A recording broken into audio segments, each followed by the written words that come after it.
Hi everyone, this is Vidhi Jain and welcome back to my channel. और हम पढ़ रहे थे chapter 1 of class 12th business studies, that was nature and significance of business. And in the previous videos we have covered till the characteristics of management. So today the topics that we'll be covering is importance of management and the objectives of management. So basically अगर आप book के हिसाब से जाओगे so you'll see that objectives are covered before the importance of management, but मैं आज importance पहले cover करने वाली हूँ. Basic reason being that बहुत सारे importance के points, in fact all of the points of importance are somewhere similar to what we've done in characteristics. So इसीलिए I'm not gonna dive deep into the importance. It's very similar to what we've studied in characteristics. सिर्फ थोड़े बहुत language में change है, and that's the only difference. So let's begin. Importance of management. Basically importance of management हम क्यों पढ़ रहे हैं? To understand कि management हमारे लिए needed है ही क्यों? Okay, why a need of management to be there in business, and हम क्यों पूरी अपना पूरा हम year we are going to study about this management and all. So what's even the purpose of doing that? So first of all, first point of importance of management is that management helps in achieving group goals. तो हमने ये characteristics में पढ़ा था that management is a goal oriented process. Okay, management के through ही आप अपने गोल्स अचीव कर सकते हो, otherwise your goals are very difficult to be achieved. And the same is the thing over here as well. So एक management में बहुत सारे लोग ग्रुप्स में काम कर रहे होते हैं, एंड इन्हीं ग्रुप्स को एक कॉमन डायरेक्शन देना, इन्हीं ग्रुप्स के जो इंडिविजुअल्स हैं उनके एफर्ट्स को कंबाइन करके उन्हें एक प्रॉपर डायरेक्शन देके अपने गोल्स को अचीव करना इज व्हाट मैनेजमेंट डज. इसीलिए मैनेजमेंट नीडेड है, otherwise you won't be able to achieve your group goals. The second point of importance is that management increases efficiency. So management efficiency बढ़ाता है. कैसे बढ़ाता है? Management helps in reducing cost and increasing productivity. So basically हमने ये पढ़ा था कि जब आप management के हिसाब से जा रहे हो, when you're doing proper planning, organizing, staffing, directing, controlling, when everything is happening in place, so आपकी कॉस्ट कम हो जाएगी बिकॉज आप वेस्टेज नहीं कर रहे हो, and you're following the principles of efficiency and effectiveness, and आपकी प्रोडक्टिविटी भी बढ़ेगी. Now when all of these things are happening, definitely आपकी एफिशिएंसी बढ़ेगी, आप बहुत अच्छे प्रॉफिट्स कमा पाओगे, and you will be able to earn a lot of money, earn a lot of respect in the society, and every such thing would happen. So management basically increases the efficiency. The next point is that management creates a dynamic organization. Dynamic का मतलब हमने last video में भी किया था. Dynamic means something which is ever changing, something which is not constant. And हमने कहा था that our environment, our business environment is very much non-consistent because बहुत सारे changes होते रहते हैं. Every now and then there's one new change happening which affects our business. So management हमारी organisation को हेल्प करता है to adapt to such changes. Basically वो इंडिविजुअल्स को इस तरीके से मोल्ड करता है that if there is any environmental change happening you can take it. So even when the corona virus stepped in and the work from home thing started, बहुत ज्यादा impact नहीं पड़ा था बहुत बड़ी कंपनीज को which had everything, which were following proper management because they made their individuals already तैयार थे वो लोग, already they were working on their laptops and they just had to take them home and continue their work from there. So management की मदद से आपके employees, आपकी organisation in total बहुत ज्यादा डायनामिक हो जाती है, एंड वो एक्सेप्ट कर सकती है कोई भी अगर चेंज हो रहा है तो. इसी वजह से you get the benefit of a competitive advantage also. Competitive advantage होने का मतलब है कि आपके कॉम्पिटिटर्स के मुकाबले आपके पास एक एडवांटेज है कि अगर कोई भी सिचुएशन आ रही है, so you will be able to better adapt to it as compare to your competitors. The next point of importance is that management helps in achieving personal objectives. So here what we are trying to say is कि management की वजह से जो employees के personal objectives होते हैं ना, to earn money, to grow, to mold, to groom themselves up, ये सब चीजें अचीव हो जाती है. कैसे? बिकॉज मैनेजमेंट का बेसिक पर्पस ही यही होता है कि वो काम करवाए एम्प्लॉयज से by providing them good motivation and good leadership. So motivation and leadership ना बहुत इंपॉर्टेंट होते हैं एक मैनेजमेंट में, and we'll be studying these in the later chapters in directing, जहाँ पे we'll study the role of motivation and leadership, how important it is basically. So इन्हीं concepts की वजह से हमारे एम्प्लॉयज के अंदर हम टीम स्पिरिट डेवलप कर पाते हैं. We are able to develop cooperation and come commitment in them, जिसकी वजह से they start working for the organization. They don't just come here to earn their salary, but to work and uh, contribute to the success of the organization, which helps the organization as well, and employees के objectives भी पूरे हो जाते हैं. Finally, management helps in the development of society. So now her organization ना society में function करती है. वो अपने inputs कहाँ से लेती है? Society से. For example, if there's, again I'm taking the same example, कोई furniture producing industry है, so वो furniture के लिए wood लेगी. Wood is the basic input. वो input कहाँ से आ रहा है? Environment से आ रहा है, society से आ रहा है. So when you're taking the inputs from the society and you're also returning the outputs to the society, तो आपको ये ध्यान रखना चाहिए कि जो भी आउटपुट आप दे रहे हो, that needs to be of good quality and also should be provided at reasonable prices. Okay, you shouldn't be providing them with adulterated products or ऐसे products which are not desirable and anti-social kind of. So you should make sure कि आप society के लिए कुछ कर रहे हो, आप उनके लिए employment generate कर रहे हो, you're providing them goods at reasonable prices. Okay, all of these things come under the realm of management helping to develop the society. So management की वजह से हम society को भी develop कर पाते हैं, and that is why we say कि management हमारे लिए बहुत important है. So these were the points of importance of management. You can also refer and also include the points of characteristics also यहाँ पे points के explanation में, if this comes into your examination. Moving on to the next important topic of today, which is important, you need to keep in your mind, is the objectives of management. Objectives यानी purpose, मकसद.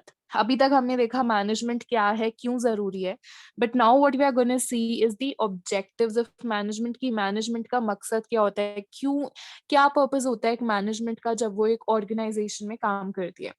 सो इसको we divided into 3 categories. We have the organisational objectives, we have social objectives, and then we have the personal objectives. अब ये तीनों objectives ना किसी 3 category of लोगों के इंटरेस्ट को ध्यान रखते हुए लिए गए हैं. So the organizational objectives are basically formed keeping in mind the interest of stakeholders. अभी हम सब देखने वाले हैं डिटेल में स्टेक होल्डर्स कौन होते हैं, क्या होते हैं. Social objectives are formed keeping in mind the interest of society, and then the personal objectives are formed keeping in mind the interest of the employees. So हम सबसे पहले ऑर्गेनाइजेशनल ऑब्जेक्टिव से शुरू करते हैं.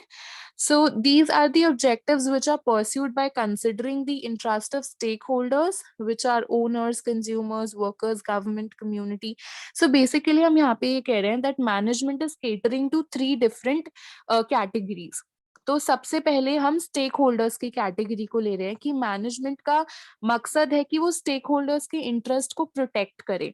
अब स्टेक होल्डर्स कौन है, पहले हम ये देखते हैं. स्टेक होल्डर्स में कोई भी पर्सन, कोई भी ऐसा group of people which is associated with the organization is the stake holder.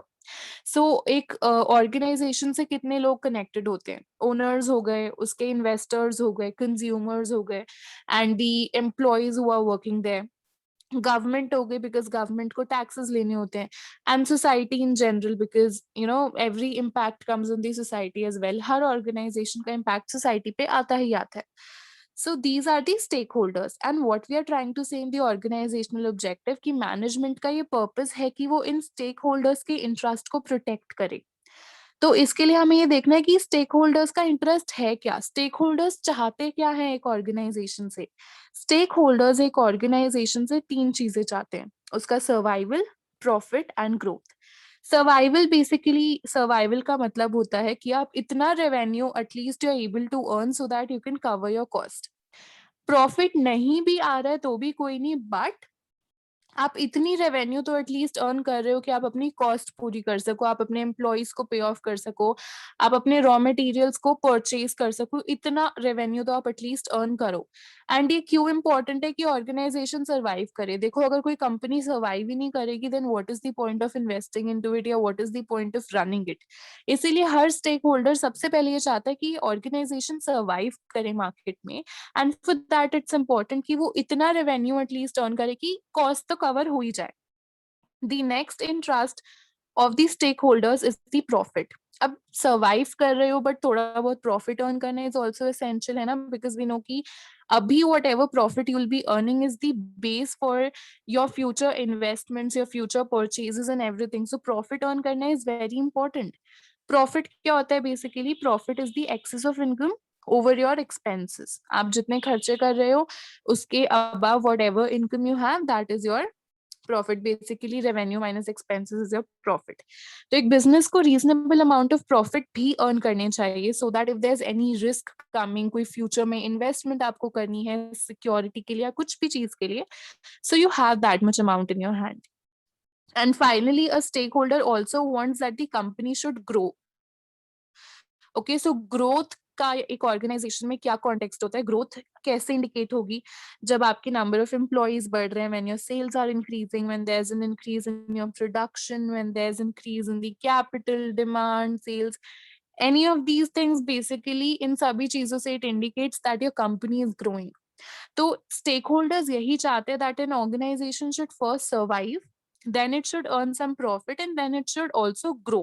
ये basically chronology में ही जा रही है तीनों चीजें. So that's the basic point over here, that the management should ensure कि ये तीनों चीजें हो पा रही हैं cover up. ये basic purpose आता है when we talk about the organizational objectives. The next kind of objectives that we have are social objectives, जो एक society को consider करके हम form करते हैं. Basically हम यहाँ पे we involve the creation of benefits for the society. तो अभी importance के point में भी I explain that society से एक business का direct link होता है. आप अपने inputs वहाँ से लेते हो, आप अपने outputs वहाँ पे देते हो. तो हर organization की एक social obligation है which it needs to fulfill. Basically आप इस ऑब्जेक्टिव को कैसे अचीव कर सकते हो? By using environmental friendly methods of production. आप कुछ ऐसे मेथड्स यूज करो, like you can use solar energy instead of using the conventional form of energy, and you can recycle any waste that is coming out from your organisation. आप अपनी factories में से waste को directly reverse में या कहीं पे भी पोल्यूट ना करो. You need to make sure कि आप एम्प्लॉयमेंट जनरेट कर रहे हो, स्पेशली आजकल के इतने हाई अनएम्प्लॉयमेंट टाइम में. You need to make sure कि आप थोड़ी बहुत एम्प्लॉयमेंट जनरेट कर रहे हो, आप वेलफेयर देख रहे हो सोसाइटी का इन जनरल. एंड यहाँ पे हम सिर्फ एक CSR की बात नहीं कर रहे हैं.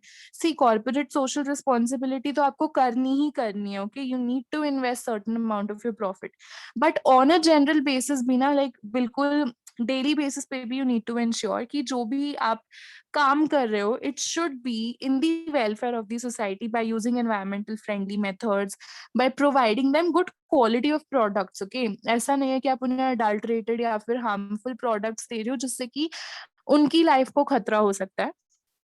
एंटी सोशल ऑब्जेक्टिव्स आप नहीं रखो. ये सब चीजें all these are covered under the realm of social objectives. The last category of objectives that we need to do are personal objectives. And personal objectives में हम यहाँ पे बात करते हैं एम्प्लॉइज को कंसिडर करते हुए. तो देखो, एक ऑर्गेनाइजेशन में जितने भी इंडिविजुअल्स या एम्प्लॉइज काम करते हैं ना, सबका एक डिफरेंट पर्पस होता है ऑर्गेनाइजेशन में आने का. कुछ लोग होते हैं जो जो स्पेशली जो मिडिल एज्ड लोग होते हैं, they want to come to earn. Okay, they want salary, इसीलिए वो ऑर्गेनाइजेशन में काम होते हैं. And then there are youngsters people जो बिल्कुल न्यू ग्रेजुएट्स होते हैं, अंडर ग्रेजुएट्स होते हैं. उनका पर्पस होता है that they want to gain experience, they want to grow, इसीलिए दे जॉइन एन ऑर्गेनाइजेशन. कुछ people, again the younger generation wants to explore the opportunities. Let's say if I am going into consulting business, so I want to explore if consulting line is something where I can put myself into or not. So basically सबकी diverse needs होती हैं, सबकी अलग अलग purposes होते हैं. तो हम यहाँ पे ये कह रहे हैं कि हम इन नीड्स को, इन डाइवर्स नीड्स को हम 3 कैटेगरीज में क्लासिफाई करते हैं, और एक मैनेजमेंट को ये इंश्योर करना चाहिए कि वो इन 3 नीड्स के ऊपर वर्क ऑन करके इनको भी कंप्लीट कर रहा है. Basically the first need is the financial need. अब चाहे आप किसी ऑर्गेनाइजेशन में ग्रोथ के लिए ज्वाइन कर रहे हो, एक्सप्लोर करने के लिए ज्वाइन कर रहे हो, your purpose would somewhere be कि भाई अर्न तो हमको करना ही करना है ना. एक एम्प्लॉय मेजरली अपने उस अर्निंग के लिए, उस सैलरी के लिए काम करता है, इसीलिए मैनेजमेंट शुड मेक श्योर कि वो कॉम्पिटिटिव सैलरी प्रोवाइड कर रहा है, प्रॉपर परक्यूजिट्स, अलाउंसेस, ये सब चीजें उनको प्रोवाइड कर रहा है.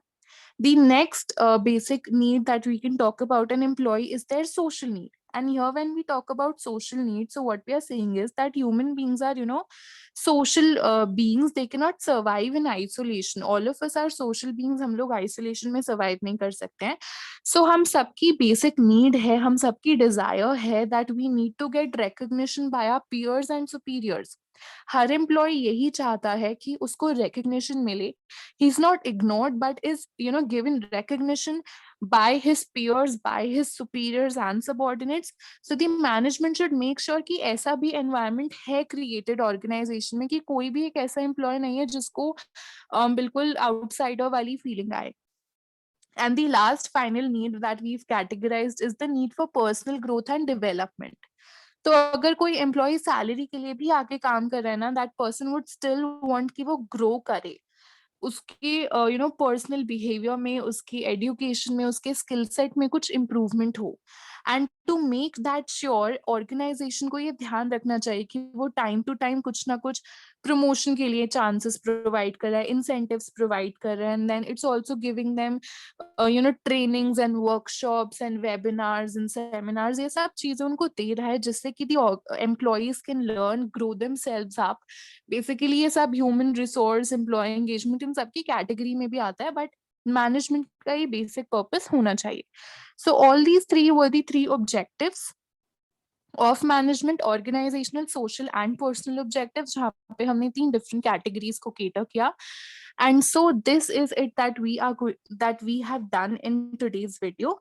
आगे की आने वाली वीडियोस में we'll move on towards completing the chapter. I'm glad that you've reached till here. Thank you so much, and do not forget to subscribe, and I'll see you next time. Bye.